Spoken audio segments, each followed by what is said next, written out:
नमस्कार, मैं हूं आपके साथ मयंक। आज 15 तारीख है। देखिए, आज रात फीफा वर्ल्ड कप में अर्जेंटीना और ब्रिटेन का मैच होने वाला है।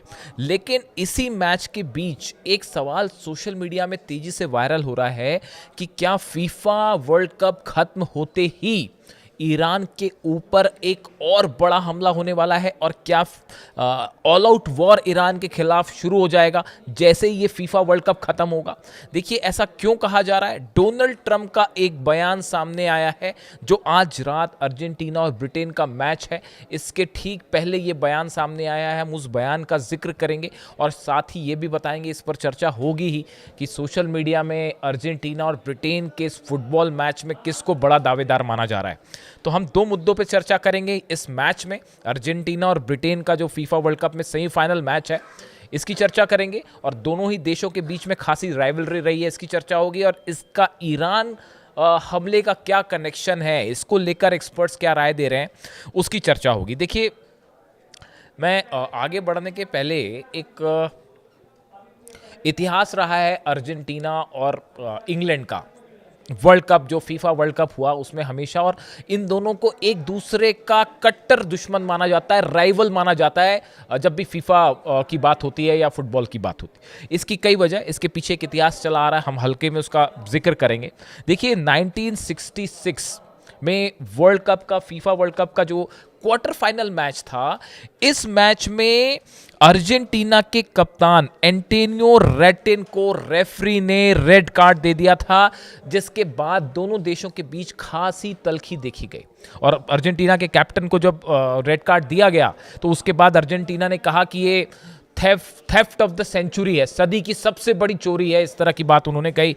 और उसके बाद जो है, इंग्लैंड के मैनेजर ने अर्जेंटीना के खिलाड़ियों को जानवर तक कह दिया था। यानी स्टेडियम में तो जो मैच हुआ वो हुआ, लेकिन इसमें ज़बरदस्त बयानबाजी हुई जो काफ़ी ज़्यादा चर्चा में रही। और यहाँ से अर्जेंटीना और ब्रिटेन, इंग्लैंड के बीच में एक राइवलरी शुरू हो गई जहाँ तक फुटबॉल की बात है। उसके बाद जो अगली बड़ी घटना रही वो रहा 1982 का फॉकलैंड वॉर, जो कि दक्षिण अटलांटिक में, महासागर में स्थित है।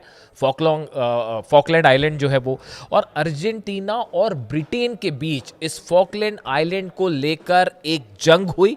काफ़ी खूनी जंग थी, हालांकि बहुत लंबी नहीं चली, लेकिन ये जंग हुई जिसने दोनों देशों के बीच में राइवलरी को अपने चरम पर पहुंचा दिया था। और हालात ये हो गए थे कि दोनों देशों के बीच जो है गहरा राजनीतिक और कूटनीतिक तनाव भी पैदा हो गया। यानी फुटबॉल के बीच तो जो था राइवलरी वो थी, और वो फॉकलैंड का जो युद्ध हुआ उसको लेकर जो है और एक तनाव देखा गया। उसके बाद आप बात करें 1986 की, ये वर्ल्ड कप का क्वार्टर फाइनल मैच था। शायद पूरी दुनिया इस बात को जानती है, डिएगो माराडोना ने जो हैंड ऑफ गॉड गोल कहते हैं, इंग्लैंड और अर्जेंटीना का मैच चल रहा था, क्वार्टर फाइनल मैच था, उसमें बॉल पास की गई डिएगो माराडोना को, और माराडोना ने जब गोल किया और वो हेडर लेना चाहते थे शायद, लेकिन उनके हाथ से बॉल लगती है और वो इंग्लैंड के गोल पोस्ट में चली जाती है। वो हैंड था, लेकिन रेफरी जो थे वो उसे देख नहीं पाए, उन्होंने अर्जेंटीना को गोल दे दिया। और उसके बाद जो है पूरी दुनिया में ये हैंड ऑफ गॉड की तरह से की रूप में जाना जाने लगा, और उसके बाद इसको लेकर खासा विवाद हुआ। और इसने जो है इंग्लैंड और अर्जेंटीना के बीच एक बार फिर जो है वो अपनी इनकी राइवलरी जो है वो चरम पर पहुंच गई। ऐसी देखिए 1998 का जो वर्ल्ड कप था, राउंड ऑफ 16 का मैच था। इसमें डेविड बेकम जो हैं ब्रिटेन के प्लेयर, उनकी अर्जेंटीना के डिएगो शिमोन के साथ विवाद हो गया, और उसके बाद जो है डेविड बेकम को रेड कार्ड दे दिया गया और वो मैच से बाहर हो जाते हैं, और अल्टीमेटली इंग्लैंड वो मैच हार जाता है। और उसके बाद फिर जो है वो ब्रिटेन में, इंग्लैंड में जो है ज़बरदस्त विरोध हुआ, और डेविड बेकम की भी खूब आलोचना हुई, और दोनों देशों के बीच एक बार फिर जो है वो बयानबाजी शुरू हुई, और वहाँ पे भी जो है खासी तल्खी देखने को मिली। अब देखिए, अगर इस फीफा वर्ल्ड कप की बात की जाए, इसमें दोनों टीमों के अब तक के सफ़र तक, सेमीफाइनल के सफ़र पर अगर नज़र डाली जाए, तो आप देखिए इंग्लैंड ने जो है वो शानदार शुरुआत करते हुए ग्रुप स्टेज में क्रोएशिया को पहले 4-2 से हराया। उसके बाद घाना के साथ 0-0 खेला उन्होंने, फिर पनामा को 2-0 से हराया। उसके बाद जो है नॉकआउट में कांगो डीआर, मैक्सिको, और क्वार्टर फाइनल में नॉर्वे को 2-1 से हराया। यानी इंग्लैंड जो है जीतता रहा मैच और दबदबा बनाए रखा उसने। इसके अलावा अगर आप स्टार प्लेयर्स की बात करें इंग्लैंड के, तो हैरी केन जो है उनकी तरफ से शानदार परफॉर्मेंस जारी है। इसके अलावा जूड बेलिंगम जो है इनकी तरफ से शानदार परफॉर्मेंस जारी है। और गौर करने वाली बात यह है कि इंग्लैंड ने अब तक जो 13 गोल किए हैं उसमें से 12 गोल केन और जूड बेलिंगम के बीच में, दोनों ने 6-6 गोल किए हैं। ये अपने आप में एक रिकॉर्ड है कि टोटल 13 गोल अब तक इंग्लैंड ने किए हैं, जिसमें से 12 गोल ये दोनों ने मिलकर किए हैं। यानी ये दोनों बड़े दावेदार हैं अगले मैच के लिए। और अगर अर्जेंटीना की आप बात करें, देखिए अर्जेंटीना ने ऑस्ट्रेलिया को पहले अल्जीरिया को 3-0 से हराया, ऑस्ट्रिया को 2-0 से हराया, जॉर्डन को 3-1 से हराया। लेकिन इसके बाद के जो मैचेस थे, चाहे वो काबो वर्डे के साथ हो या फिर राउंड ऑफ 16 में इजिप्ट के साथ रहा हो या स्विट्जरलैंड के साथ, ये सब के सब मैच बहुत ही टाइट हुए अर्जेंटीना के। और एक बार तो ऐसा लगा कि शायद जो है वो इजिप्ट से हार भी जाएंगे, और 2 गोल से पीछे होने के बाद आखिरी के 17 मिनट में 3 गोल मारे। यानी अर्जेंटीना की टीम देखिए वर्ल्ड चैंपियन है, लेकिन स्ट्रगल करके आगे बढ़ रही है। तो ऐसे में आज का मैच जो है वो बेहद टाइट हो सकता है। और दूसरी चीज़ देखें आप, अर्जेंटीना के जो 17 गोल हैं उसमें 8 गोल मेसी ने किए हैं। तो मेसी पे बहुत कुछ डिपेंड करेगा। अर्जेंटीना के प्लेयर्स ये मान के चल रहे हैं, मतलब व्यूअर्स ये मान के चल रहे हैं कि मेसी जो है एक बार फिर उनका परफॉर्मेंस होगा, अपने दम पे वो जीत दिला देंगे। तो यानी अब ये मुकाबला जोरदार देखने को मिलेगा। इस दोनों की राइवलरी की अगर बात की जाए, देखिए दोनों टीम के बीच में किसी एक टीम को बेहतर कहना संभव नहीं है। जो जिस तरह की चर्चाएं सोशल मीडिया पे है, दोनों टीम के प्लस माइनस है। लेकिन मेसी जो है बड़ा एक्सपीरियंस रहा है, सबसे ज़्यादा तजुर्बेकार प्लेयर है। और हैरी केन जो है वो भी काफ़ी, शायद आखिरी वर्ल्ड कप उनका भी। तो ऐसे में मैच जो है ज़बरदस्त टाइट मैच देखने को मिलेगा। अब देखिए ये क्यों कहा जा रहा है, जिसकी शुरुआत मैंने जिक्र किया कि फीफा वर्ल्ड कप को के फाइनल मैच को क्यों जोड़ के देखा जा रहा है, ईरान वॉर का इससे क्या कनेक्शन है। इस तरह की चर्चाएं जो सोशल मीडिया पे है, उसकी वजह ये है कि ये जो दूसरा सेमीफाइनल होने जा रहा है अर्जेंटीना और इंग्लैंड का, इसके पहले जो है, इस मैच से चंद घंटों पहले डोनाल्ड ट्रंप का बयान आया जो आपने सुना होगा। डोनाल्ड ट्रंप ये कह रहे हैं कि अगले हफ्ते से ईरान पर भयंकर हमले होने जा रहे हैं, मतलब जो स्ट्राइक हो रही है उससे बड़े हमले होने जा रहे हैं।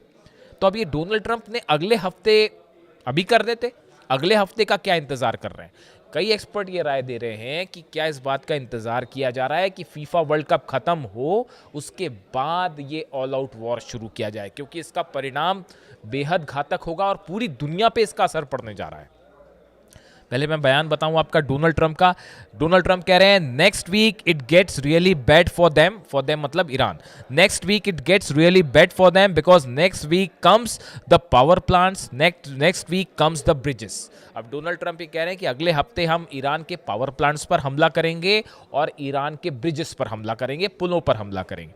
आगे कह रहे हैं we are going to knock out all their power plants, we are going to knock out all their bridges unless they get to the table and negotiate. जब तक वो टेबल पर नहीं आ जाते और बातचीत नहीं करेंगे ईरान, तब तक हम उन पर हमला जारी रखेंगे और उनके पुल भी उड़ा देंगे और पावर प्लांट भी उड़ा देंगे। Every time they make a deal they break it, इस तरह का आरोप उन्होंने लगाया। You better make a deal you are not going to have anybody left.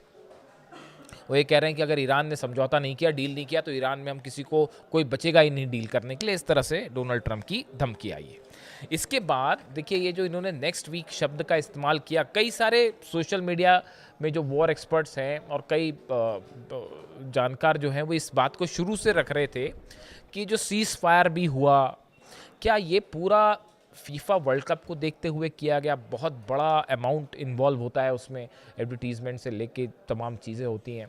तो क्या इस फीफा वर्ल्ड कप को ध्यान में रखते हुए ईरान के साथ सीज फायर किया गया था। और अब जो डोनाल्ड ट्रंप कह रहे हैं, जो उन्होंने सेमीफाइनल, जैसे जैसे फीफा वर्ल्ड कप खत्म होने आ रहा है, आप देखिए जंग बढ़ती जा रही है। कई लोग इस तरह की राय दे रहे हैं कि जैसे जैसे फीफा खत्म होने आ रहा है, अब एक सेमीफाइनल बचा है, उसके बाद संडे को शायद अगला फाइनल है, बस बात खत्म। उसके बाद फीफा वर्ल्ड कप खत्म। तो जैसे जैसे वर्ल्ड कप खत्म हो रहा है, ये हमले शुरू होते जा रहे हैं तेज। तो क्या इसका कनेक्शन है, चूंकि शुरू से लोग इस तरह की बात कर रहे थे और अब डोनाल्ड ट्रंप का ये बयान ठीक सेमीफाइनल के अर्जेंटीना इंग्लैंड के मुकाबले के पहले उनका इस तरह का बयान आना कि नेक्स्ट वीक जो है we are going to knock them out और हम ऐसा कर देंगे वैसा कर देंगे, उसको लेकर अब ये कनेक्शंस लोगों ने जोड़ना शुरू कर दिया है कि वर्ल्ड कप खत्म होगा और हमला होगा। और इस बात को लेके ईरान भी बताया जा रहा है कि बड़ी तैयारी में जुट चुका है, खासकर इस बयान के बाद कि बड़ा हमला होने जा रहा है ईरान पे, ऑल आउट वॉर होने जा रहा है, जिसको लेकर रशिया भी एक्टिव है, चाइना भी एक्टिव हो गए। जो डूम्सडे प्लेन रूस भेजा गया, वो प्लेन क्यों भेजा गया, उसको लेकर तमाम हैरान करने वाली थ्योरी सामने आ रही है, उस पर अलग से चर्चा होगी। लेकिन फिलहाल आप देखें, पिछले 12 से 24 घंटे के अंदर ईरान ने अपने गियर्स बदल दिए हैं और जो हमले हो रहे हैं अब उसमें फतह 2 मिसाइल का इस्तेमाल होना शुरू हो गया है, खुर्रमशहर 4 का इस्तेमाल होना शुरू हो गया है, जुल्फिकार मिसाइल, ये डेडली मिसाइल्स मानी जाती हैं।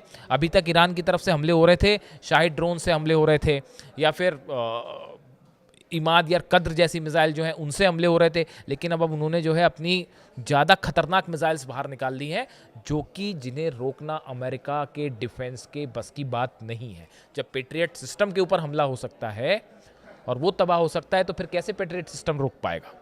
ऐसे में तमाम सवाल हैं। इजराइल पर अब तक हमला क्यों नहीं हुआ, ये भी एक बड़ा सवाल है। क्या ये एक बड़े प्लान का हिस्सा है कि पहले अमेरिका की तरफ से हमला होगा, उसके बाद जंग को आगे इजराइल कैरी ऑन करेगा? ये इस तरह की तमाम थ्योरीज चल रही हैं। लेकिन जिस तरह से इस मैच की सोशल मीडिया में जो फुटबॉल के फैंस हैं वो बात कर रहे हैं अर्जेंटीना और इंग्लैंड की मैदान की जंग की, और दूसरी तरफ चर्चा है असली उस जंग की जिसमें ईरान जो है वो अमेरिका पर भारी पड़ता दिखाई दे रहा है।